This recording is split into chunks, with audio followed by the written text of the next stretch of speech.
My name is Katherine, I'm 43 years old, and I need to tell you this story because even now, 10 months later, I'm still processing whether I'm a hero or a villain in all of this. Before I dive into what happened, I'd love to know where you're all from. Please drop your city in the comments. It helps me feel less alone knowing people from all over are reading this. My husband James and I have been married for 21 years. 21 years. That's more than half my adult life. We live in Charleston, South Carolina, in a beautiful, historic home we renovated together over the course of 5 years. We have 2 daughters, Olivia, who just turned 19 and is in her sophomore year at University of South Carolina, and Sophie, who's 16 and in her junior year of high school. James is a successful corporate attorney at one of Charleston's most prestigious law firms, and I'm a pediatric nurse at the Children's Hospital downtown. Together, we built what I genuinely believed was a beautiful, honest, loving life. We had the whole picture-perfect existence. Sunday brunches after church, family vacations to the beach every summer, holiday cards with professional photos where we all wore coordinating outfits. Our daughters were thriving. Olivia made the dean's list every semester. Sophie was captain of her volleyball team. We hosted dinner parties, attended charity galas, volunteered at the local food bank. James and I had date nights twice a month. We said, "I love you" every morning. We never went to bed angry. At least that's what I thought. Looking back now, I can see there were cracks in the foundation that I chose to ignore. But at the time, I thought we were solid. I thought we were the couple other people envied. I thought we had it all figured out. For the past 8 years, James has had this tradition with his college buddies from Clemson. Once a month, the 5 of them would go on what they called their brotherhood retreat. It started when they all turned 35. This idea that they needed to maintain their college bonds, keep that friendship alive despite careers and families pulling them in different directions. The group consisted of James, Marcus, David, Brian, and Tyler. They'd all been in the same fraternity, lived in the same house, been groomsmen in each other's weddings. Their friendship went back more than 20 years. And honestly, I thought it was sweet that they maintained those bonds. A lot of men lose their close friendships after college, and I respected it that these 5 had found a way to keep their brotherhood alive. The brotherhood retreat happened like clockwork, the second weekend of every single month, without fail. They'd been doing it for 8 years straight. That's 96 trips. 96 weekends where James would pack his duffel bag, kiss me and the girls goodbye, and head off to what he described as a rustic cabin in the mountains about 3 hours north of Charleston. According to James, these retreats were totally innocent. The guys would fish in the lake, play poker until 3 a.m., drink too much whiskey, smoke cigars, tell old college stories, and basically act like they were 22 again for 48 hours. He'd come home Sunday evening smelling like campfire smoke and beer, exhausted but happy, with photos on his phone of the guys holding up fish or sitting around a card table or standing on the cabin's porch with beers in hand. I never questioned it. Why would I? These were his best friends, guys I'd known for 2 decades. Their wives and I were friendly. We'd see each other at the occasional group gathering, at weddings, at birthday parties for the kids. We'd joke about being brotherhood widows once a month, commiserate about picking up all the household slack while our husbands were off playing, laugh about how men never really grow up. I trusted James completely. In 21 years of marriage, he'd never given me a real reason not to. Sure, he worked long hours, but he was building a career. Sure, he was sometimes distant and stressed, but he had a demanding job. Sure, our sex life had become less frequent over the years, but we were in our 40s with teenagers. That was normal, right? I had my own life, my own interests. I had my book club that met twice a month. We'd been reading together for 12 years. I had my yoga classes 3 mornings a week. I had girls' nights with my nursing colleagues. I had my garden that I poured hours into every weekend. I had pottery classes on Thursday evenings. I felt fulfilled, busy, content. Fair is fair. I always thought. James got his monthly weekend with the guys. I got my regular activities with my friends. We were both supporting each other's need for independence and outside friendships. Isn't that what healthy marriages are supposed to look like? Space, trust, independence within commitment? The men's wives and I would occasionally have coffee together.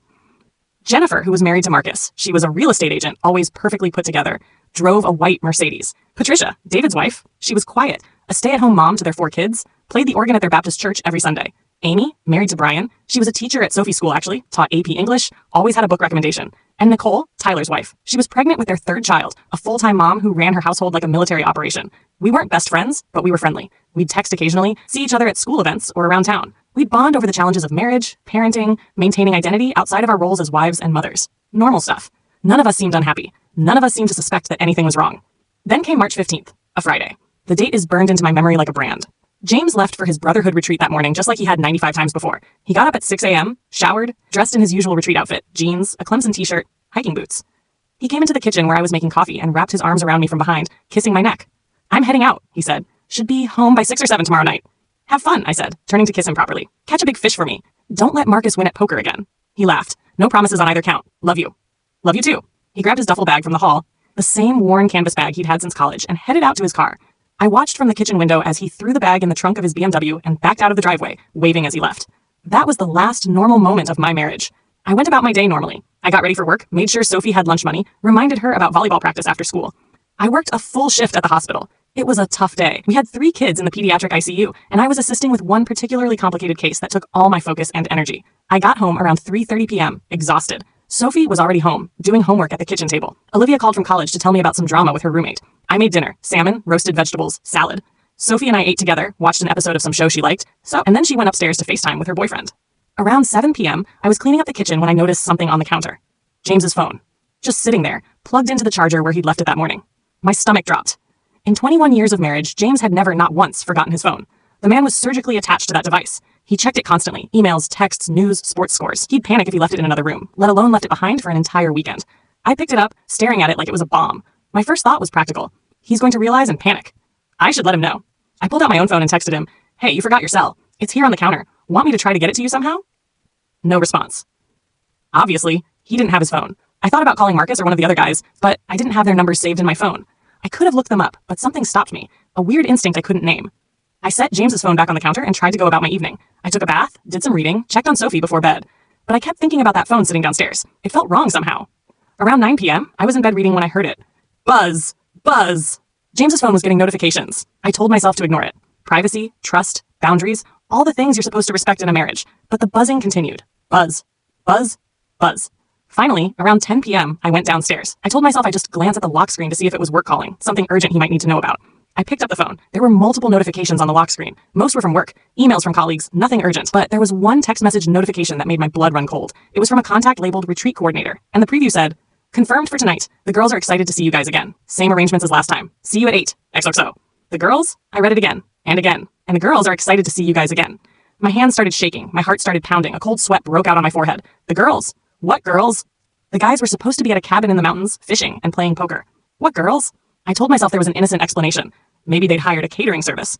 Maybe they'd hired someone to cook and clean for them. Maybe the girls was just a casual way of referring to female staff. But my gut knew. Deep in my core, I knew something was very, very wrong. I tried James's passcode, the one I'd known for years, the one we'd always shared openly. His old college football number, 1987. Incorrect passcode.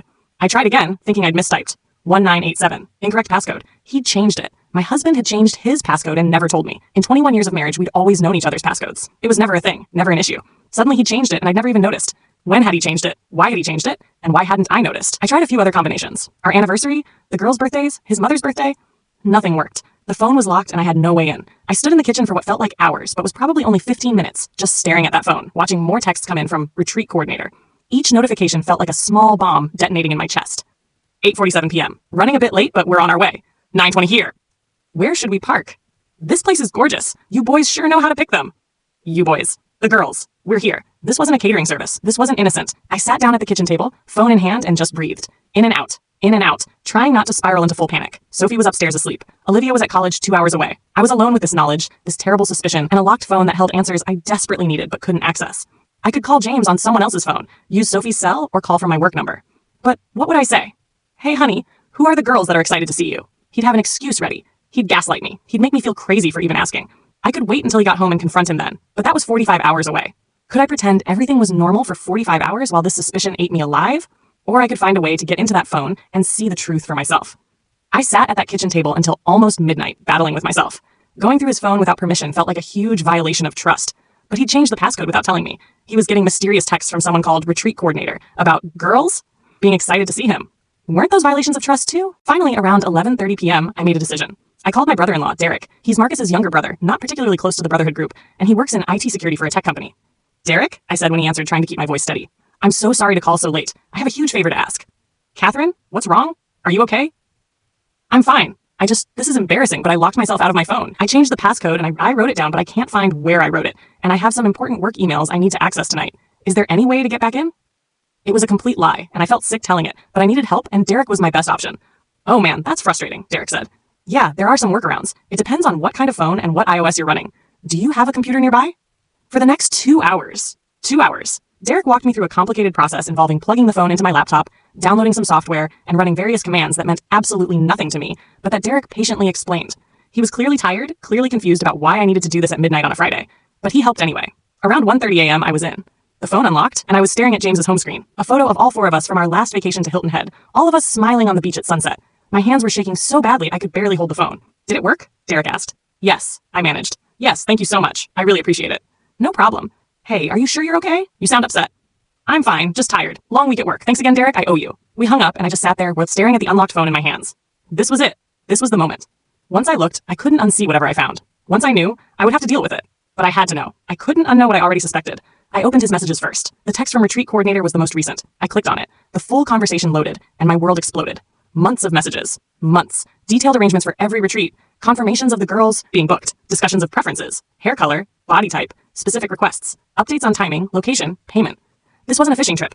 This wasn't poker and cigars and male bonding. This was a monthly arrangement with escorts. Professional escorts. I scrolled through the messages, my vision blurring with tears. The retreat coordinator was clearly running some kind of high-end escort service. The messages were professional, but intimate, discussing the men's preferences like they were regular clients. Which I realized with horror, they were. They'd been regular clients for 8 years. The most recent messages confirmed what was happening that very night. The girls are so excited. Madison, Amber, Crystal, Sienna, and Vanessa are all confirmed. Same preferences as always? James had responded, yes, same arrangements. We'll be there by 7. Is the house all set up? Everything's perfect. Champagne chilled, hot tub ready, bedrooms prepped. You boys are gonna have an amazing weekend. I ran to the bathroom and threw up. When I could stand again, I went back to the phone. I had to see everything. I had to know the full truth. I found a hidden folder in his Photos app. It took me a while. It was buried in a subfolder within a subfolder, behind photos of work documents and random screenshots. But I found it. Hundreds of photos. Hundreds. Photos from the retreats going back years. Not a rustic cabin, a luxury rental house with floor-to-ceiling windows, a massive hot tub, a gourmet kitchen, 5 lavish bedrooms. Photos of James and his friends with beautiful women in evening dresses, in bikinis, in lingerie, in nothing at all. Photos in the hot tub, photos in bedrooms. Photos that made it crystal clear exactly what was happening on these trips. The same 5 women appeared over and over, clearly the regular escorts they'd been seeing for years. Madison, Amber, Crystal, Sienna, Vanessa. I could match the faces to the names now. I scrolled through years of photos, watching my husband smile and laugh and touch and kiss women who weren't me. His hands on their waists, their legs, their faces. Champagne toasts, intimate embraces, images that would be burned into my brain forever. I cried so hard I thought I might pass out. Silent, choking sobs that shook my whole body. I sat on the bathroom floor for I don't know how long, just sobbing and scrolling and sobbing and scrolling. Then I found the group chat. There was a text thread with all 5 men. The Brotherhood. Hundreds, maybe thousands of messages going back years. I started reading, and somehow impossibly, it got worse. They weren't just hiring escorts. They were critiquing them, comparing notes, sharing photos and videos with each other, discussing the women like they were reviewing products on Amazon. Marcus, Amber did this thing last night that I need to tell you about. Tyler. Crystal's the best. I'm calling dibs on her next month. David. The blonde Madison is worth the extra $500. Trust me. Brian. Can we request Sienna and Vanessa together? Asking for a friend. They had a whole system worked out. They each paid $2,000 per month into a shared account that Marcus managed. That was $10,000 total per month. The luxury rental house was $5,000 per weekend. The escort service charged $4,500 for 5 women for the weekend. That left $500 for champagne, food, and incidentals. $2,000 per month. $24,000 per year for 8 years. My husband had spent $192,000 on this. On escorts. On betraying me. On lies. I checked our bank accounts on my phone, trying to find where this money had come from. It took me a while, but I found it. James had a separate checking account I didn't know about, funded by automatic transfers of $2,000 monthly from his bonus account at work. Money I thought was going into our retirement savings. He'd built a whole financial infrastructure to support this double life. But the money wasn't even the worst part. The worst part was what they said about us. About their wives. I found a section of the group chat from about a year ago where they were discussing their marriages. James. Katherine's been so tired lately from work. She barely wants sex anymore. This is easier. No expectations, no disappointments, just fun. Marcus. Jennifer gained weight after the last baby. At least here I can choose someone who takes care of herself. Someone who still looks good. David. Patricia's so clingy. Always wanting to talk about feelings, wanting to spend time together. This is my escape from her constant nagging. Brian. Amy's been obsessed with getting pregnant. It's like she forgets I'm a person with needs. She just sees me as a sperm donor. At least here, it's about pleasure. Nicole's let herself go. 3 kids will do that, I guess. Meanwhile, Sienna's got abs you could bounce a quarter off of. No contest. They were laughing about us. Making jokes about our bodies, our personalities, our worth as wives. We were the punchline to their betrayal. James had called me tired, said I barely wanted sex. I worked 50-hour weeks as a pediatric nurse, came home and did 90% of the child care and household management, and somehow I was the problem for being tired, for not having the energy to perform sexually on demand. I read through months of these messages. Years, actually. They'd been openly discussing their dissatisfaction with their marriages, their justifications for the escorts, their complete lack of remorse or guilt. Marcus. It's not even cheating, really. It's just a transaction, like getting a massage. What they don't know won't hurt them. We're better husbands because we're getting our needs met. It's actually keeping my marriage together. I'm way more patient with Nicole now that I'm not frustrated all the time. Brian. My pastor would lose his mind if he knew. Good thing what happens at Brotherhood stays at Brotherhood. They thought they were so clever, so careful. They had it all figured out. They had no idea that one forgotten phone would bring their entire operation crashing down. I stayed up all night reading everything, every message, every photo, every transaction. I cried until I had no tears left. Then I got angry. Then I got cold. By the time the sun came up on Saturday morning, I had screenshots of everything. Hundreds of screenshots, every incriminating message, every photo, every receipt, every bit of evidence. I uploaded them all to 3 separate cloud storage accounts, emailed them to myself at 2 different email addresses, and saved them to an external hard drive. I was methodical, careful, thorough. Then I carefully put James's phone exactly where I'd found it, still plugged into the charger on the kitchen counter, as if I'd never touched it. Sophie came downstairs around 8 a.m. to find me sitting at the kitchen table, staring at nothing. Mom? Are you okay? Have you been up all night? I forced a smile. Couldn't sleep. Work stuff on my mind. I'm fine, sweetie. She looked unconvinced, but didn't push. She made herself breakfast and disappeared back upstairs. I called in sick to my Saturday shift at the hospital. I never called in sick, but I couldn't function. I couldn't see patients, couldn't care for children, couldn't pretend to be normal. I spent that entire Saturday in a daze, moving through the house like a ghost. I did laundry. I cleaned. I cooked. I went through all the motions of normal life while my mind raced with plans, scenarios, possibilities. James called that evening from Marcus's phone.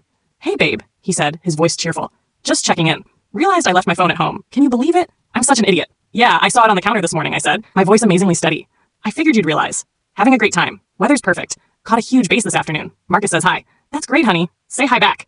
The guys are calling me for poker. I'll see you tomorrow evening. Love you. Love you too, I said automatically. I hung up and sat in silence for a long time. He had lied so smoothly, so easily, like he'd done it 1,000 times before, which I realized he had. That night, I made another call. To my best friend Rachel, who happens to be one of Charleston's top divorce attorneys. Rachel, I said when she answered, I need your help, and I need you to help me destroy someone. There was a long pause. Katherine, what's going on? Can you come over tonight? I need to show you something, and I need legal advice. Please. She arrived within 30 minutes. I poured us both wine, big glasses, and then I showed her everything. Rachel's face went from concern to shock to rage as she scrolled through the screenshots on my laptop.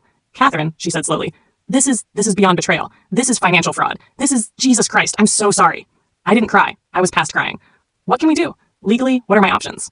Rachel was quiet for a long moment, her lawyer brain clearly working through possibilities. You have more than enough for a divorce. Adultery, financial infidelity, emotional abuse through those messages about you. In South Carolina, you could argue for a fault-based divorce, which would work heavily in your favor for asset division. But, I prompted, but if you want to really make an impact, if you want them all to face consequences, not just James, we need to be strategic. She looked at me seriously. Katherine, how far are you willing to take this? All the way, I said without hesitation. I want them to burn. All of them. Rachel nodded slowly. Then we need to think bigger than just your divorce. We need to think about all 5 marriages. All 5 men. Are you prepared for that? It's going to get messy. It's going to be public. It's going to be painful. They've been doing this for 8 years, I said. 8 years of lying, cheating, stealing money, laughing at their wives. They deserve whatever comes to them. Okay then, Rachel said, and I saw something fierce light up in her eyes. Let's build a case. We spent the rest of that night planning. Rachel called in 2 of her associates who she trusted completely. By Sunday morning, we had a strategy. James came home Sunday evening around 6:30 p.m., just like he said he would. He walked in whistling, carrying his duffel bag, smelling like cologne and mint mouthwash. Clearly he'd cleaned up thoroughly before coming home. Hey, beautiful, he said, kissing me on the cheek. I missed you. I smiled. Missed you too. How was the trip? Great. Caught a bunch of fish. Marcus almost fell in the lake trying to land this huge trout. It was hilarious. We stayed up until 3 a.m. playing poker last night. I'm exhausted. He showed me his phone, the same staged photos they must have taken months or years ago. The guys with fishing rods. The guys around a card table. The guys on a cabin porch. Looks like fun, I said, my voice remarkably normal. It was. I'm gonna grab a shower. Did you eat? Yeah, Sophie and I had dinner earlier. There's leftover lasagna if you're hungry. Perfect. Be down in 20. I watched him head upstairs, whistling that same cheerful tune, and I felt absolutely nothing. No love, no anger, no sadness. Just a cold, clear determination. Not yet, I told myself. Be patient. Be smart. The next 2 weeks were the hardest of my life. I went through the motions of our marriage, pretending everything was fine while Rachel and her team prepared our attack. I smiled at James over breakfast. I asked about his day. I laughed at his jokes. I even had sex with him twice, which made me feel sick afterward, but I couldn't afford for him to get suspicious. He had no idea a hurricane was building around him. During those 2 weeks, Rachel and I hired a private investigator, a woman named Susan Chen, who specialized in infidelity cases. I gave her all the information from James's phone, the address of the rental house, the name of the escort service, the dates of upcoming retreats. Susan was thorough and discreet. Within 1 week, she'd confirmed everything. The luxury rental house was in Asheville, North Carolina, about 3 hours from Charleston. It was a 6-bedroom estate that rented for $5,000 per weekend. The escort service, Elite Companions, was indeed high-end and professional, with a roster of women who catered to wealthy clients. Susan also discovered something interesting. Brian, one of the Brotherhood members, was a deacon at First Baptist Church. David was currently running for Charleston City Council on a family values platform. Tyler worked as communications director for a conservative political action committee that advocated for traditional marriage and family values. The irony was almost too perfect. This information is going to matter, Rachel said. Men in positions of moral authority or public trust. The hypocrisy angle makes this a bigger story.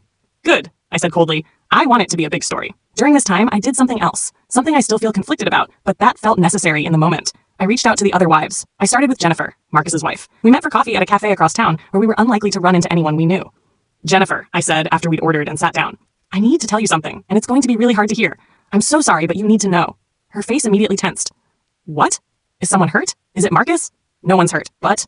I pulled out my iPad and opened the folder of screenshots. I found something on James's phone, something involving all 5 of the guys, including Marcus. I showed her everything, the messages, the photos, the financial records. I watched her face go through the same journey mine had. Shock, disbelief, devastation, rage. She cried. She sat in that coffee shop and sobbed while I held her hand. How long? She finally whispered. 8 years. Since the retreat started. 8 years, she repeated numbly. We've been in marriage counseling for 6 months. 6 months because I thought I was the problem. He said I'd gained weight, that I wasn't as attractive as I used to be, that I needed to put in more effort. The whole time he was...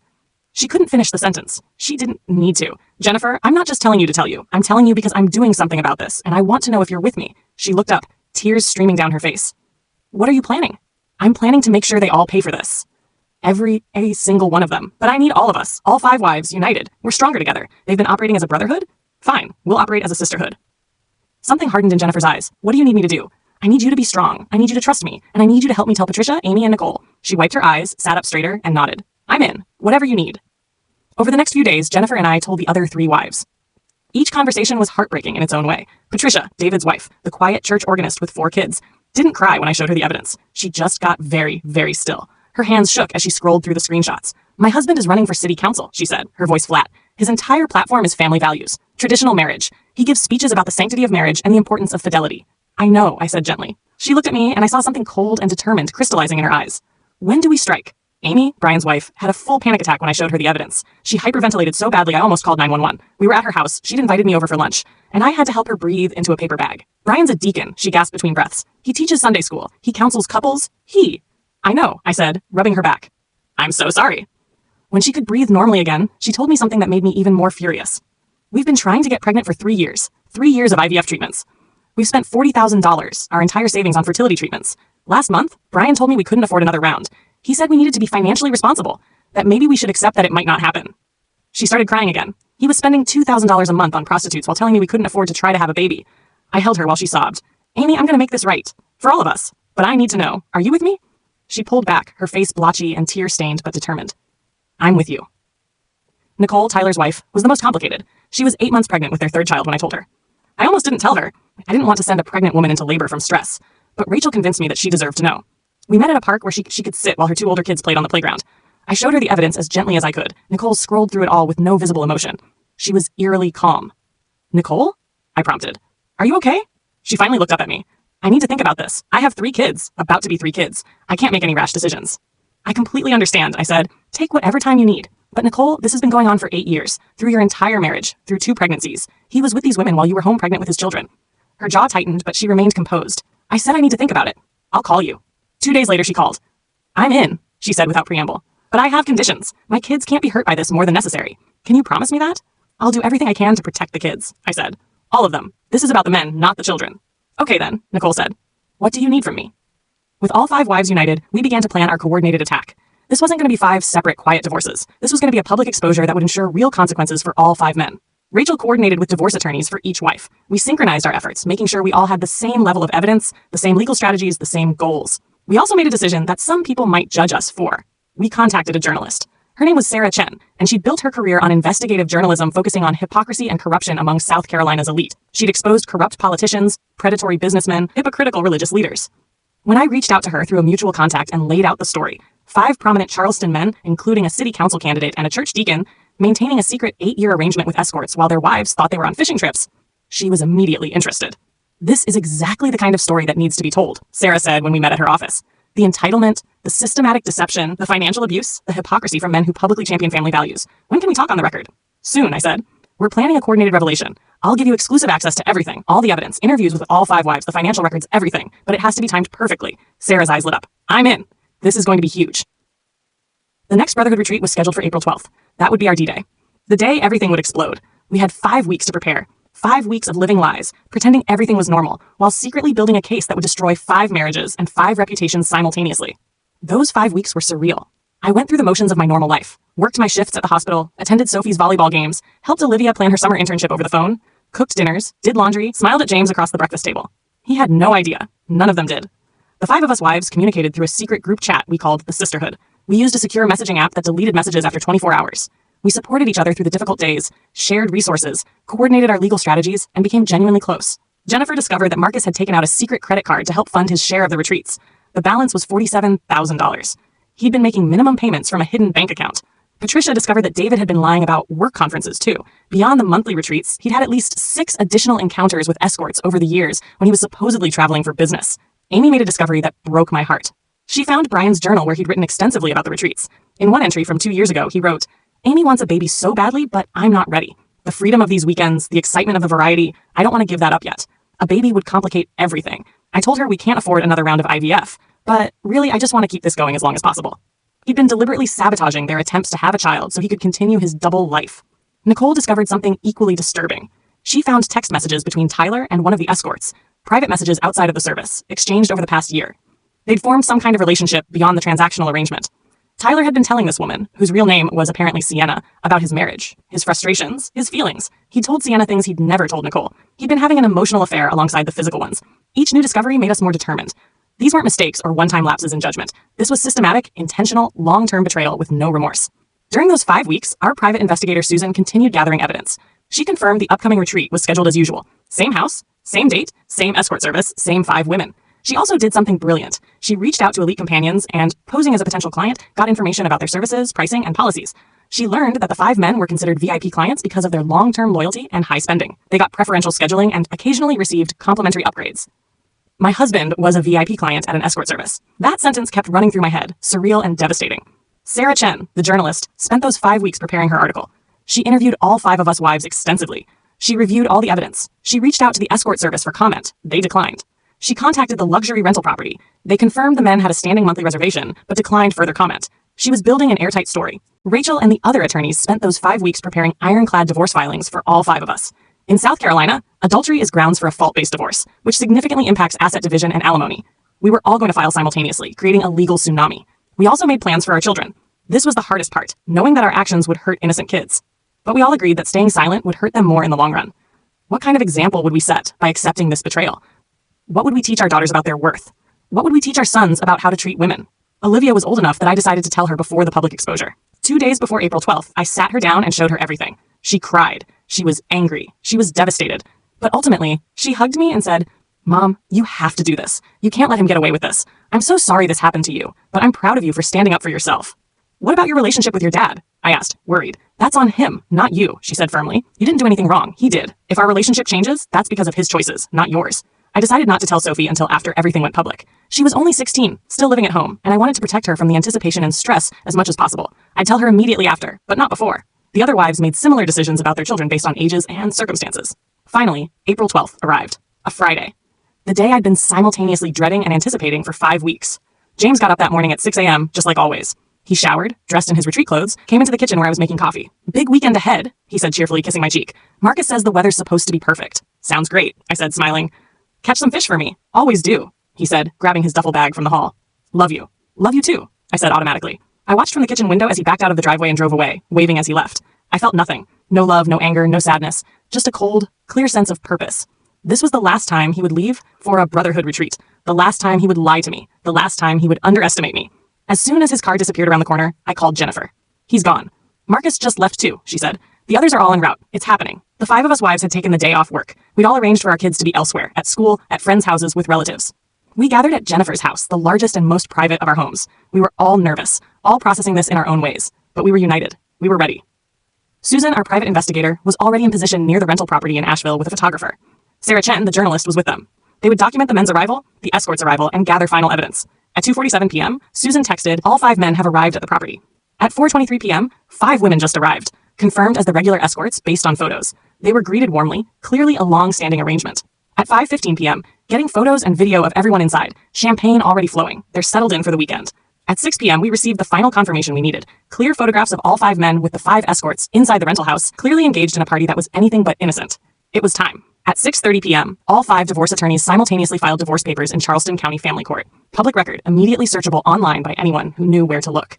At 7 p.m., Sarah Chen published her article on the South Carolina Tribune website. The Charleston Brotherhood, how 5 prominent men maintained an 8-year secret arrangement with escorts while deceiving their wives and families. The article was devastating. It included everything.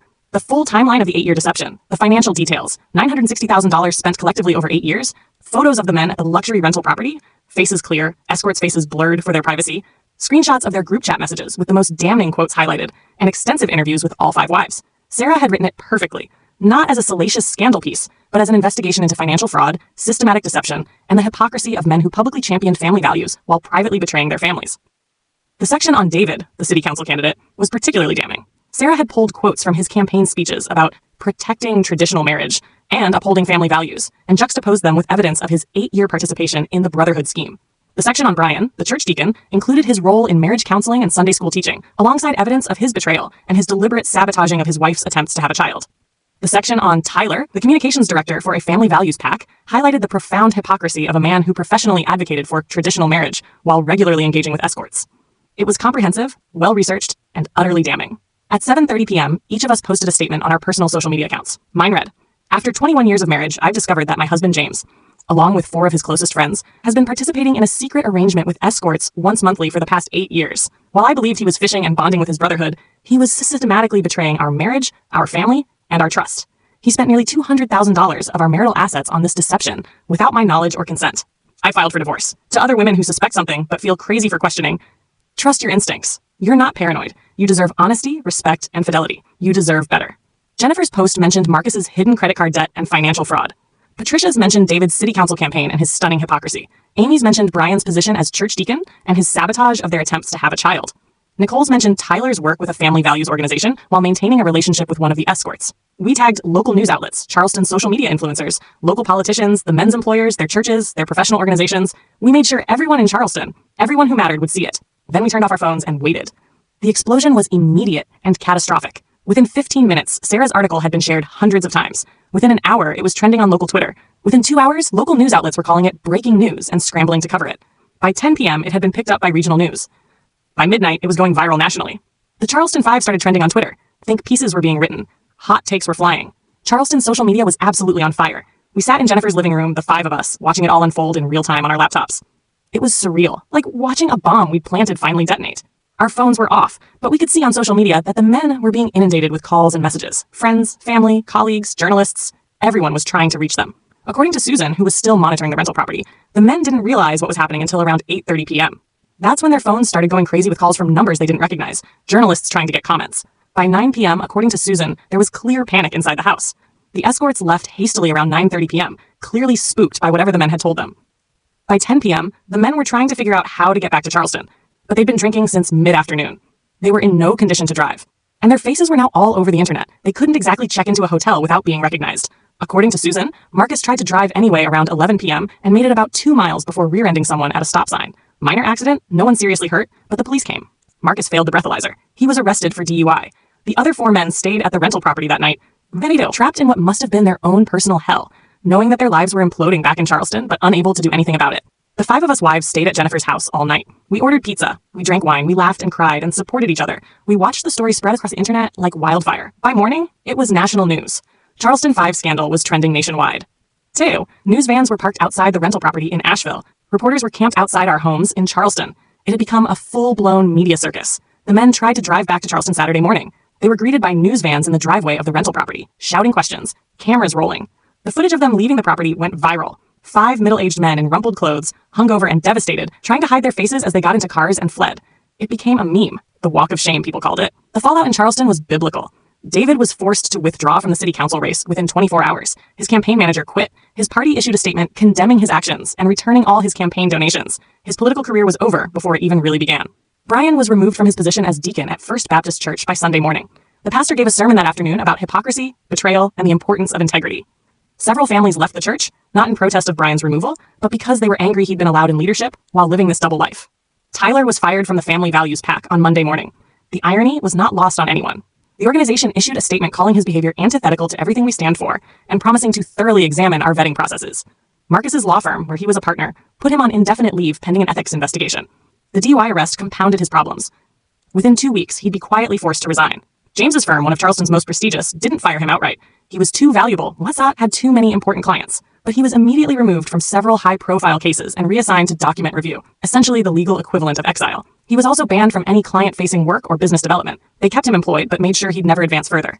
All 5 men became instant social pariahs. Friends stopped returning calls. Country club memberships were reevaluated. Invitations to social events dried up. People crossed the street to avoid them. Charleston is a small city in many ways, and in our social circles, reputation is everything. They'd lost theirs completely. Their families turned on them too, which I hadn't fully anticipated. James's mother called me Saturday afternoon. I almost didn't answer, but I decided I should. "Katherine," she said, her voice thick with tears. "I just saw everything. I'm so sorry. I had no idea. I raised him better than this. I swear to you I did." "I know you did, Margaret," I said gently. "If you need anything, testimony for the divorce, character witnesses, anything, I'm here. What he did was unforgivable. I'm ashamed to call him my son right now." James's father had an even stronger reaction. He called James and, according to Margaret, told him he was a disgrace to the family and that he didn't want to speak to him until he'd made things right, if that's even possible. My daughter's reactions were what I'd worried about most. I told Sophie everything Saturday morning, sitting her down in her room and walking her through what had happened and why. She cried. She was angry. She felt betrayed, not just for me, but for herself. Her father had lied to her too, had been living a double life her entire teenage years. Does this mean you and Dad are getting divorced? She asked. Yes, I said simply. I can't stay married to someone who did this. I'm sorry, sweetheart. Don't apologize, she said, wiping her tears. He should apologize. This isn't your fault. Olivia drove home from college immediately when everything went public. She'd already known it was coming, but seeing it play out was different than anticipating it. She hugged me for a long time when she arrived. How are you doing, Mom? She asked. Honestly, I don't know. Ask me in a month. Both girls were angry at James, but they were also struggling with their love for him. He was still their father. That didn't just go away because of his terrible choices. I made sure they knew they were allowed to love him, allowed to have complicated feelings, allowed to process this however they needed to. Your relationship with your father is separate from my relationship with him, I told them. I won't try to poison that. He made choices that destroyed our marriage, but he's still your dad. You get to decide what that relationship looks like going forward. James tried to call me approximately 47 times between Saturday morning and Sunday evening. I didn't answer. He called from different phones, his own, Marcus's, numbers I didn't recognize. Every time, I declined the call. He sent texts. Katherine, please answer. This isn't what it looks like. Let me explain. Please don't do this. Think of the girls. I'm so sorry. Katherine, please. I didn't respond. He tried to come to the house Sunday evening. I'd had the locks changed Saturday morning. Rachel had advised me to do it immediately. When his key didn't work, he rang the doorbell repeatedly. Sophie was home. She went to the door and opened it just enough to talk through the chain lock. Dad, you can't be here, she said, her voice shaky. Sophie, baby, I need to talk to your mother. Please. She doesn't want to talk to you. You need to leave. This is my house. No, Sophie said, more firmly. This is Mom's house now. You need to leave before she calls the police. I was standing behind Sophie, ready to step in if needed, but she handled it herself. I was so proud of her in that moment. James left, but he sat in his car in our driveway for 2 hours before finally driving away. The divorce proceedings moved quickly. With the evidence we had, public evidence now, available for anyone to see, James's attorney advised him to settle quickly and generously. Fighting would only make things worse, cost more, and drag everything out in public even longer. We reached a settlement within 3 weeks. I got the house, 70% of our marital assets.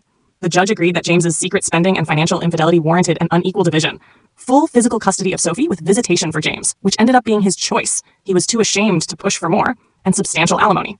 The other 4 wives had similar outcomes. We'd all coordinated through our attorneys to push for similar settlements, and with the public evidence, the men had no leverage to fight. Jennifer got 75% of her and Marcus's assets, plus the family home. Marcus was also on the hook for that $47,000 credit card debt he'd hidden. Patricia got the family home and primary custody of all 4 kids. David was allowed supervised visitation initially due to concerns about his judgment. Amy got everything she asked for, plus Brian was required to pay for 3 more rounds of IVF if she chose to pursue it as a single mother. The judge was apparently particularly disturbed by Brian's sabotage of their attempts to have a child. Nicole had her baby 3 weeks after everything went public, a beautiful girl she named Charlotte. Tyler barely made it to the hospital for the birth and left within an hour. He ultimately agreed to generous child support for all 3 kids, but minimal visitation, essentially admitting he wasn't prepared to be a real father. We were all legally free, financially secure, and vindicated. But victory didn't feel how I thought it would. 2 months after the public exposure, I was sitting in my house now, truly mine, and I was trying to process everything. The media attention had finally died down. The Charleston 5 had been replaced by newer scandals. Life was returning to something resembling normal, or at least a new normal. James had tried to apologize multiple times. He'd sent letters, long, rambling letters about his therapy, his realizations, his regrets. He'd asked to meet in person to properly apologize. I finally agreed to meet him 3 months after everything exploded, at a neutral coffee shop, with Olivia present as a buffer. He looked terrible. He'd lost significant weight, had dark circles under his eyes, hadn't shaved properly. He looked like a man who'd lost everything, which I suppose he had. Katherine, he started, his voice hoarse. I don't even know where to begin. I'm so sorry. I'm so sorry. I said nothing, just waited.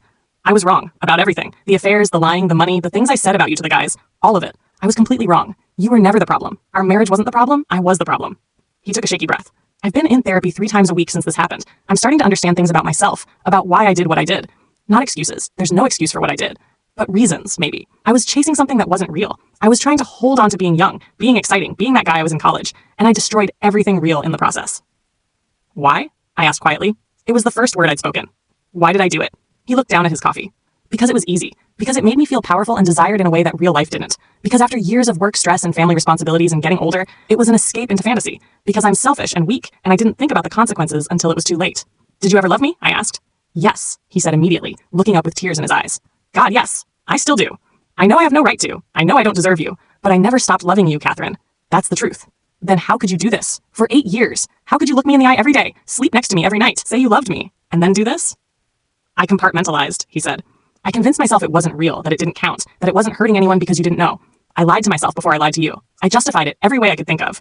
I told myself I was a better husband because I wasn't frustrated, wasn't resentful. I told myself everyone did things like this, that it was normal for men to have outlets. I told myself so many lies that I started believing them. We sat in silence for a long moment. Is there any chance, he finally asked, his voice breaking. Any chance at all for forgiveness? For maybe, eventually trying again? I looked at him, really looked at him. This man I'd spent 21 years with, built a life with, had children with. This man I'd loved more than I thought it was possible to love another person. James, you didn't just cheat on me. You didn't just make a mistake. You created an entire secret life.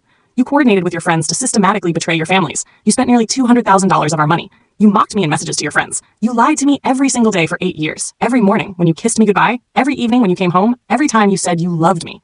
How do you come back from that? I don't know, he whispered. But I want to try. I'll do anything. I'll go to any therapy, make any changes, spend the rest of my life making it up to you. Just give me a chance. I shook my head slowly. Even if I could forgive what you did, and I don't know if I can, I could never trust you again. And without trust, there's no marriage. Every time you left the house, I'd wonder where you were really going. Every time you were late from work, I'd question it. Every time you picked up your phone, I'd want to check it. That's not a marriage. That's a prison for both of us. He started crying. Not quiet tears, deep, shaking sobs. Olivia reached over and squeezed my hand under the table. I destroyed everything, he said. Everything good in my life. I destroyed it. And for what? For some fantasy that meant nothing? That's something you'll have to live with, I said, not unkindly. Your choices, your consequences. We sat there for another few minutes. Then I stood up. I forgive you, James, I said. Not because you deserve it, but because I need to let go of the anger so I can move forward. But forgiveness doesn't mean reconciliation. It just means I'm done carrying the weight of your betrayal. I'm choosing me now. I'm choosing peace. I walked out of that coffee shop and didn't look back. That conversation was 3 months ago. Now, 7 months after the exposure, here's where everyone is. James. He moved to Atlanta to start fresh. New job at a smaller firm, new apartment, new therapist, new everything. He's trying to rebuild his life from scratch. He sees the girls twice a month. They drive up to visit him, or he comes to Charleston for the weekend. The visits are getting easier, according to Sophie. They're building a different relationship, one based on honesty about his failures. He sent me a letter last month that said, "Thank you for forcing me to confront who I'd become. I hated you for it at first, but now I understand it was the only way. I'm trying to be better. I'm trying to be worthy of being Sophie and Olivia's father, even if I'll never be worthy of being your husband again." I didn't respond, but I kept the letter. Olivia. She's back at college and thriving. She changed her major to psychology with a focus on family systems. She's processing everything through academic study, which seems healthy for her. She has a serious boyfriend now, a kind, honest guy named Michael who treats her well. She calls me 3 times a week just to talk. She told me last month, "Mom, what you did was so brave. You showed me that women don't have to accept being treated badly, that actions have consequences, that we teach people how to treat us. That's the most important thing you've ever taught me." Sophie. She's doing much better now. The first few months were really hard. She was angry at James, angry at me for blowing everything up publicly, angry at the situation. But she's been in therapy, and it's helping. She's getting good grades. She made varsity volleyball. She has good friends who've supported her. Her relationship with James is complicated but improving. She loves him but doesn't idealize him anymore. She sees him as a flawed human who made terrible choices, not as the perfect dad she thought she had. She told me recently, "I'm glad I know the truth, even though it hurt. At least it's real now." Me, I'm happy. Really, genuinely happy in a way I haven't been in years. I'm dating someone. His name is Robert. He's 46. He's a high school history teacher, and he was widowed 4 years ago. We met through mutual friends 6 months ago, and we've been seeing each other regularly for the past 4 months. He knows my story. Everyone in Charleston does, and he's never made me feel like damaged goods or like I did something wrong. He treats me with respect, honesty, and kindness. We're taking things slowly, but I can see a real future with him. I got promoted at the hospital to head nurse in pediatrics. I'm writing my chapter for the book. I'm reconnecting with old friends I'd lost touch with over the years. I'm taking pottery classes again. I'm gardening. I'm living. For the first time in maybe a decade, I feel like myself. Not James's wife. Not Sophie and Olivia's mom. Just Katherine. Me. The other wives. Jennifer divorced Marcus and is thriving. She sold her real estate business for a significant profit and now runs her nonprofit full-time, an organization that helps women identify and escape financially abusive relationships. She's dating a wonderful man named Paul who owns a bookstore.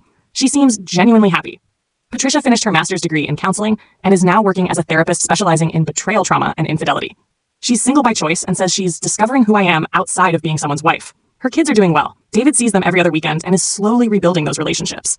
Amy used the money from her divorce settlement to do IVF. She's now 6 months pregnant with a baby boy she's naming Owen. She's excited to be a single mother by choice. Brian pays child support but has minimal involvement, which Amy says is probably for the best. She's focused on building a life for herself and her future son. Nicole had her baby, a beautiful girl named Charlotte, who's now 5 months old.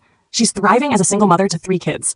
It's challenging, but she says she's happier now than she was in her marriage. Tyler is barely involved with the kids, which Nicole says has actually made life easier. At least I don't have to coordinate with someone who doesn't really care, she says. The 5 of us, the Charleston 5 wives, as we now call ourselves, remain close. We meet for lunch every other week. We text daily in our group chat. We've become real friends, bonded by shared trauma, but maintained by genuine affection and respect. We're writing a book together, The Charleston 5 Wives, How We Exposed Financial Infidelity and Reclaimed Our Lives. A major publisher picked it up, and it's scheduled for release next spring. We're donating a significant portion of the proceeds to organizations that help women leave abusive relationships and rebuild their financial independence. The men, I don't follow their lives closely anymore, but from what I hear, Marcus is still dealing with financial difficulties from the divorce settlement, the hidden debt, and losing his law partnership. He's working as a contract attorney for a legal temp service. He moved to a small apartment. He's apparently sober now and in intensive therapy. Jennifer says he's trying to be a better father to their kids, though it's an uphill battle. David never recovered politically. Any aspirations he had for public office are gone. He works in his family's real estate development business now, mostly back office stuff to avoid public interaction. He's apparently in therapy and working on himself, according to Patricia. Brian completed his psychiatric treatment after his suicide attempt. He moved to Tennessee to be near his brother. He works at a hardware store and lives quietly. He sends Amy regular child support and occasional letters apologizing, which Amy doesn't read. She has them saved in case Owen ever wants to know about his father someday. Tyler moved to Florida for a fresh start. He's engaged to someone new already. Got engaged after only 4 months of dating. Nicole rolled her eyes when she heard. I give it 2 years before she discovers who he really is, Nicole said. Good luck to her. James, as I mentioned, is in Atlanta trying to rebuild. According to the girls, he's genuinely working on himself. Therapy, self-reflection, taking accountability. Whether it's genuine change or just better image management, I don't know and don't particularly care. It's not my concern anymore. The 5 men's brotherhood imploded completely. According to various sources, they blame each other for everything, for starting the arrangement, for not being more careful, for getting caught, for not handling the aftermath better. The friendship that had lasted since college couldn't survive the consequences of their choices. They don't speak anymore. The big question, do I regret going public? People ask me this all the time. Friends, family, journalists, strangers on the internet. Do you regret exposing them so publicly? Do you wish you'd handled it privately? The honest answer is no, not anymore. I struggled with guilt initially, especially in the first month. I worried I'd gone too far. I felt terrible about Brian's suicide attempt. Even though my therapist repeatedly reminded me that I didn't make him hire escorts for 8 years, I didn't make him lie to his wife, and I wasn't responsible for his mental health crisis. But now, 7 months out, I can say with certainty, I don't regret it. My therapist helped me reframe everything. She said, Katherine, you didn't destroy 5 families. 5 men did that through their choices over 8 years. You simply stopped protecting them from the consequences of those choices. You told the truth. If the truth destroyed them, they destroyed themselves. She's right. Could I have handled it more privately? Sure. I could have quietly divorced James, kept the evidence to myself, let him maintain his reputation and career. The other wives might never have known. The men would have faced private consequences, but kept their public lives intact. But private consequences aren't real consequences. Not for men with money and power. Private divorce means they pay financially, but keep everything else. Their reputations, their careers, their social standing, their futures. They learn that they can betray their families as long as they can afford a good lawyer and a PR team. Going public meant real accountability. It meant they couldn't hide behind money and privilege. It meant their actions had professional, social, and personal consequences, not just financial ones. It also meant other women saw what was possible. I've received hundreds of messages, literally hundreds, from women who read about our story and found the courage to investigate their own suspicions, confront their own partners, leave their own bad marriages. Women who thought they were crazy for feeling suspicious. Women who were told to stay quiet for the family. Women who didn't know they had options. If our story helped even one woman escape a similar situation, it was worth it. Someone commented on one of the articles about us. They didn't expose these men for revenge. They exposed them for accountability. That feels right. What I've learned. These 7 months have taught me more than the previous 43 years combined. Here's what I know now. Trust your instincts. I ignored small signs for years because I didn't want to be paranoid or controlling. My instincts were right all along. Financial infidelity is abuse. James spent nearly $200,000 of our marital assets without my knowledge or consent. That's not just cheating. That's financial abuse and fraud. Silence protects abusers, not victims. Keeping secrets allows bad behavior to continue. Exposure creates accountability. Other women are your allies, not your competition. The 5 wives becoming allies was the most powerful part of this entire experience. We supported each other, protected each other, and achieved together what none of us could have done alone. You're allowed to be angry. You're allowed to want justice. That doesn't make you vindictive. It makes you human. Women are taught to be forgiving, understanding, to put everyone else first. Sometimes anger is the appropriate response. Your children are watching how you handle adversity. I showed my daughters that women don't have to silently accept betrayal, that we can stand up for ourselves, that we can demand honesty and respect. That lesson is worth any temporary discomfort. Forgiveness doesn't require reconciliation. I've forgiven James, not for him, but for me, so I can move forward without bitterness poisoning my new life. But forgiveness doesn't mean letting him back into my life. Those are separate choices. You can rebuild. At 43, facing divorce after 21 years, I thought my life was over. Instead, I'm happier now than I've been in over a decade. There's life after betrayal. There's joy after devastation. There's hope after heartbreak. The truth will always come out eventually. James and his friends thought they were so clever, so careful, but lies always unravel eventually. Always. The only question is how much damage they do before they're exposed. You teach people how to treat you. By accepting James's treatment for even 1 day after I discovered the truth, I would have been teaching him that this behavior was acceptable if he just apologized. By refusing to accept it, by demanding consequences, I taught him and my daughters and everyone watching that I know my worth. To anyone in a similar situation, if you're reading this and seeing yourself in my story, please hear this. You're not crazy. Your suspicions are probably correct. Trust your instincts. You deserve honesty, respect, and fidelity. These aren't optional extras in a marriage. They're the foundation. You don't have to stay silent to protect someone who didn't protect you. Your loyalty to them doesn't have to outlast their loyalty to you. You don't have to make yourself smaller, quieter, more accommodating to make someone else comfortable with their own bad behavior. Financial infidelity is real abuse. If your partner is hiding money, spending money you don't know about, or preventing you from accessing financial information, that's abuse, not just handling the finances. You don't have to accept betrayal for the family. You are the family, and you matter too. Your well-being matters. Your dignity matters. Your mental health matters. Whatever you decide, to stay, to leave, to forgive, to expose, to stay quiet, make sure you're choosing what's best for you, not what's most comfortable for everyone else. I chose exposure. It wasn't easy. It wasn't comfortable. It wasn't without cost, but it was right for me. Your choice might be different, and that's okay. There's no one right way to handle betrayal. Just don't let anyone tell you that you don't have the right to make that choice. Don't let anyone shame you for demanding accountability. Don't let anyone convince you that protecting your betrayer is more important than protecting yourself. The unexpected consequences. There have been some outcomes I didn't anticipate, both good and bad. The good. I've received speaking invitations from women's groups, universities, and organizations focused on financial literacy and domestic abuse. I've been able to share my story and help other women identify red flags in their own relationships. That's been incredibly fulfilling.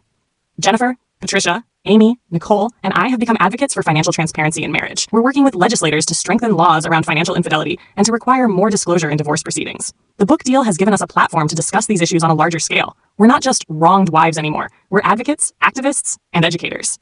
The bad. My daughters have had to deal with the public nature of this in ways that have been painful. Sophie was bullied at school initially. Kids can be cruel. Some of her friends, parents didn't want their daughters associating with her because of the scandal. It broke my heart. Olivia dealt with similar issues at college. One of her professors made an inappropriate comment about being from the Charleston 5 family. She reported him, and he was reprimanded, but the damage was done. Both girls have had to develop thicker skins, learn to ignore gossip, and build lives outside of being those girls whose dad was in the Charleston 5. It's been hard on them, and that's something I carry with me. James's mother, despite supporting me, has had to deal with social ostracism because of her son's actions. Her friends at church treated her differently. She ultimately left that church and found a new one, but she lost community because of James's choices. I feel badly about that. There's also been a cost to my own privacy. I can't go to the grocery store without someone recognizing me. Some people are supportive. They approach me to say they admire my courage. Others are judgmental. I've overheard whispered comments about being vindictive or airing dirty laundry. Dating has been complicated because of the public nature of the story. Robert was willing to look past it, but I went on dates with several men who clearly just wanted to be associated with the story, or who had weird preconceptions about who I was based on what they'd read. The moral complexity. I want to be honest about something. This isn't a simple story of good versus evil, victims versus villains. It's more complicated than that. Yes, what James and the other men did was wrong. Objectively, morally, legally wrong. They betrayed their families, lied systematically for years, and spent vast amounts of money on their deception. But they're still human beings. They're not monsters. They're men who made terrible choices compounded over years. They're fathers who love their children. They're sons whose mothers still love them. They're people who are now dealing with the consequences of their actions and trying, some of them at least, to become better. Brian's suicide attempt haunts me. I didn't cause it. His own actions and the weight of his choices caused it. But I still think about it. I still wonder if there was a different way, a way that would have held him accountable without pushing him to that edge. I also think about the escorts. They were doing a job. They didn't owe me or any of the wives anything. They weren't the ones who broke marriage vows. Yet their photos ended up in articles. Their work became public. Their privacy was invaded. I made sure their faces were blurred in all the coverage, but they were still collateral damage in my war. The men's extended families, parents, siblings, nieces, and nephews, they've all suffered too. James's nephew idolized him and was devastated by the revelations. Marcus's father had a heart attack from the stress. He recovered, thankfully, but still. Tyler's mother fell into a depression. There's a ripple effect to public exposure that touches far more people than just the primary actors. I knew that going in, but living with it is different than anticipating it. So yes, I have complicated feelings. I believe I did the right thing, but I'm not naive enough to think it was a purely righteous act with no collateral damage. Life is messier than that. The question of hypocrisy. Some people, mostly online, but occasionally in person, have accused me of hypocrisy. They say I violated James's privacy by going through his phone. They say I weaponized the legal system and the media. They say I did exactly what I accused him of. Lying. By pretending everything was fine for 5 weeks while I planned. Scheming. By coordinating with the other wives and putting my own desires above the family's well-being. I've thought about this criticism a lot, and here's what I think. There's a difference between privacy and secrecy. Privacy is, I don't share every detail of my life with you. Secrecy is, I'm hiding something that would hurt you if you knew. James was engaged in secrecy, not privacy. And when your partner's privacy involves systematically betraying you, I believe you have a right to investigate. Yes, I lied by pretending everything was fine while I gathered evidence and coordinated with the other wives. But I was protecting myself, building a case, and ensuring I had the resources and support to leave safely and successfully. That's self-preservation, not betrayal. And yes, I put my own well-being above keeping the family together. Because I am part of the family, and my well-being matters too. Sacrificing myself on the altar of family unity would have taught my daughters that women's pain doesn't matter, that we should accept mistreatment to avoid rocking the boat. That's not a lesson I'm willing to teach. So if that's hypocrisy, I can live with it. Where I am now. It's been 7 months since the exposure. 7 months since my old life ended. and my new life began.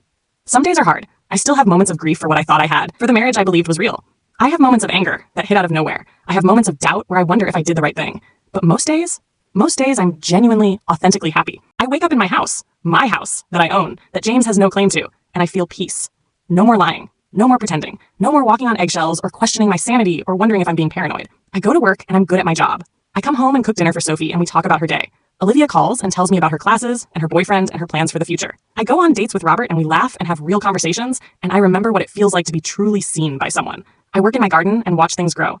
I take my pottery class and create beautiful things with my hands. I have lunch with Jennifer, Patricia, Amy, and Nicole, and we support each other and celebrate our victories and can commiserate over our challenges. I'm building a life that's mine, smaller in some ways than my old life, but honest, real, solid. The house is quieter now, just me and Sophie most of the time, but it's a peaceful quiet, not a tense one. We play music while we cook. We watch movies on the couch with popcorn. We talk about real things, hard things, honest things. Sophie told me last week, "Mom, our house feels lighter now." Does that make sense? It makes perfect sense. We're not carrying the weight of lies anymore. The final verdict. So Reddit, back to the original question. Ada? 7 months later, with perspective and distance, here's my answer. No. I'm not the asshole. Could I have handled things differently? Absolutely. There were probably paths that would have caused less collateral damage, less public spectacle, less pain to innocent parties. But I don't think I was wrong to demand accountability. I don't think I was wrong to refuse to protect men who had spent 8 years systematically betraying their families. I don't think I was wrong to coordinate with the other wives and ensure we all had the truth and the resources to make informed choices. I don't think I was wrong to tell the truth publicly about what had been done to us privately. The men gambled that they could maintain this deception forever. They gambled that even if they got caught, their wives would stay quiet to avoid embarrassment or protect the family image. They gambled that money and privilege would shield them from real consequences. They gambled wrong. I didn't create their consequences. I just stopped preventing them. And if that makes me vindictive or cruel or an asshole in some people's eyes, I can live with that. Because the alternative, staying silent, accepting the betrayal, teaching my daughters that their pain matters less than a man's reputation, that I couldn't live with. Moving forward. The book comes out in 4 months. I'm nervous about it. It means reliving everything again. Means more public attention. Means the story won't just fade away. But I'm also proud of it. We 5 wives have written something important. Something that might help other women. That matters more than my discomfort. Robert and I are getting more serious. We've talked about the future. Not making concrete plans yet, but acknowledging that we both see this going somewhere real. He's met the girls several times now, and they genuinely like him. Sophie calls him Mom's friend Robert, and Olivia has given her approval. He's good for you, Mom. He makes you laugh. James and I are civil now when we have to communicate about the girls. It's businesslike, polite, but there's no real warmth there anymore. And that's okay. We're not friends. We're not enemies. We're just 2 people who share children and a painful past. He asked recently if I'd be willing to sit down with him and his therapist for a session. I declined. His healing journey is his own. I don't need to be part of it. The girls are thriving. That's what matters most. They're adjusting to the new normal, building relationships with both their parents separately, and learning how to navigate a complicated situation with grace and resilience. Olivia told me she's grateful for how I handled everything because it taught her that women can be strong and demand respect, even when it's hard, even when people judge you for it. Sophie said something similar. You showed me that I never have to accept being treated badly just to keep the peace. That's the most important thing I've learned. If my daughters learned those lessons, then whatever else happened, whatever pain we all went through, it was worth it. To everyone who's read this far, thank you. Thank you for listening, for sharing your perspectives, for offering support and criticism in equal measure. The thousands of comments on my original post helped me process everything. The people who shared their own stories of betrayal helped me feel less alone. Even the people who criticized me helped me think through my choices and confirm that I'd done what I needed to do. This community, imperfect as it is, anonymous as it is, gave me a space to tell my story and be heard. That meant more than I can express. If you're going through something similar, please know, you're not alone. There are thousands of us who've walked this path before you. Reach out, find support, tell your truth, demand better. And remember, the best revenge isn't revenge at all. It's building a life so good, so honest, so authentically yours that you forget you ever needed revenge in the first place. I'm building that life now. It's not perfect. It's not what I planned, but it's mine. It's real and it's good. That's enough. Final thoughts. Someone in the comments of my original post said something that stuck with me. You didn't just leave a bad marriage. You escaped a life built on lies and reclaimed your truth. That's exactly right. For 8 years, I was living in a false reality. I thought I had an honest marriage, a faithful husband, a solid foundation. None of it was true. I was living in a stage production where I didn't even know I was acting. The exposure, the divorce, the public scandal, all of it was painful. All of it was hard, but it was the price of truth.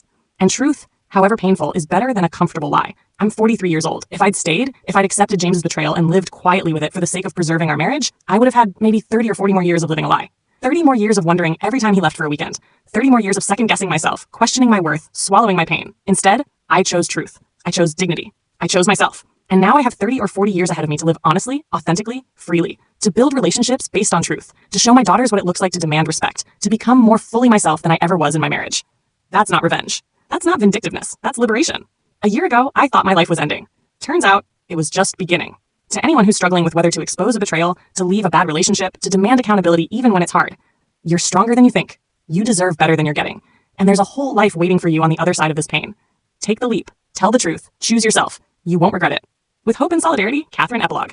Posted 1 year after initial exposure. I promised I wouldn't update again, but it's been a full year now since everything exploded, and I thought you deserved to know how this story truly ends. Or rather, how this chapter closes, because life doesn't really end. It just keeps unfolding. 1 year later, it's April again, a full year since the exposure, and I'm sitting in my backyard. The backyard that's mine now, with the garden I've expanded and the new patio I built with my own hands, reflecting on how much has changed. The book launched last month. The Charleston 5 Wives, Reclaiming Truth After Betrayal, hit the New York Times bestseller list. We've done interviews, speaking engagements, a small book tour. The response has been overwhelming. Thousands of women reaching out to share their stories, to thank us, to tell us how the book helped them find courage, to investigate their own situations or leave their own bad marriages. We've used the platform to advocate for stronger laws around financial infidelity, for better financial literacy education for women, for resources for women leaving economically abusive relationships. It's become bigger than just our story. It's become a movement. The 5 of us wives. We're not just friends anymore, we're family. Jennifer is dating that bookstore owner seriously now. Patricia just defended her dissertation and will be Dr. Patricia Wilson soon. Amy had her baby. Owen is 3 months old and absolutely perfect. Nicole's daughter Charlotte just turned 1, and watching Nicole parent 3 kids solo with such grace is inspiring, and me, I'm engaged. Robert proposed last month on the anniversary of our first date. It was simple, intimate, just the 2 of us on the beach at sunset. He said, "Katherine, you're the strongest, most honest person I've ever met. I want to spend the rest of my life loving you the way you deserve to be loved, with honesty, respect, and partnership. Will you marry me?" I said yes. We're not rushing. We're planning a small wedding this fall, just close family and friends. The girls are thrilled. Olivia asked if she could be my maid of honor, and Sophie wants to do a reading. Even they're ready for this new chapter. James, I've saved this for last because it's complicated.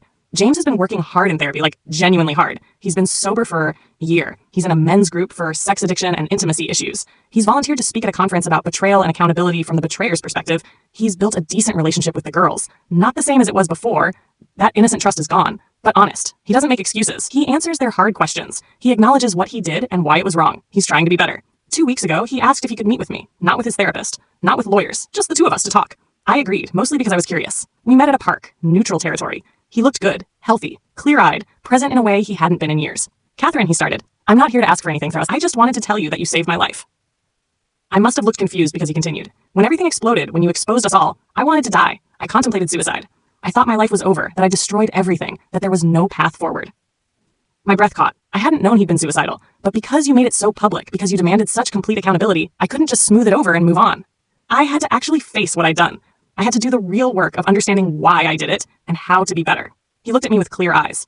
"If you'd handled it privately, if you just quietly divorced me, I would have learned that I could betray someone for 8 years, and the only consequence would be money. I would have done the same thing again in my next relationship. I would have never changed. Because you burned everything down. Because you refused to protect me from the consequences of my choices, you forced me to actually become a better person. You gave me a chance to rebuild from the ground up, honestly this time." I didn't know what to say. "I'm not asking for forgiveness," he continued. "I'm not asking for another chance. I know that ship has sailed, and I know I'm the one who sank it. I just wanted you to know that despite all the pain, despite everything, you did the right thing. And I'm grateful." We sat in silence for a while. "I hope you're happy," he finally said. "I heard about your engagement. Robert's a lucky man." "I am happy," I said. "Really happy. Good. You deserve that." He stood up to leave, then paused. "I'm sorry, Katherine, for all of it. You deserved so much better than what I gave you. I hope I can be that better man for someone someday, but I'm glad you found someone who already is." He walked away, and I sat on that park bench for a long time, processing. I don't forgive him, not in the sense of wanting him back in my life or even wanting a friendship, but I do feel a sense of peace. He's acknowledged the harm, done the work, and moved forward. That's all I can ask. The bigger picture. A year ago, I asked if I was the asshole for exposing my husband's betrayal so publicly. Now, a year later, I can say with certainty, I wasn't the asshole. I was a woman who refused to carry the burden of someone else's lies. I was a woman who demanded accountability. I was a woman who chose truth over comfort. Did it cause pain? Yes. To my kids, to innocent family members, to people on the periphery of the situation, I carry that. But the alternative, staying silent, protecting the betrayers, teaching my daughters that their dignity matters less than a man's reputation, that would have caused different pain, deeper pain, longer lasting pain. I chose the pain of truth over the pain of lies. I chose the temporary discomfort of exposure over the permanent damage of complicity. And a year later, I'm happy. Really, genuinely happy. Not just better than I was, but actually thriving. I have honest relationships. I have meaningful work. I have daughters who respect me and who've learned the most important lesson I could teach them, that their worth is non-negotiable.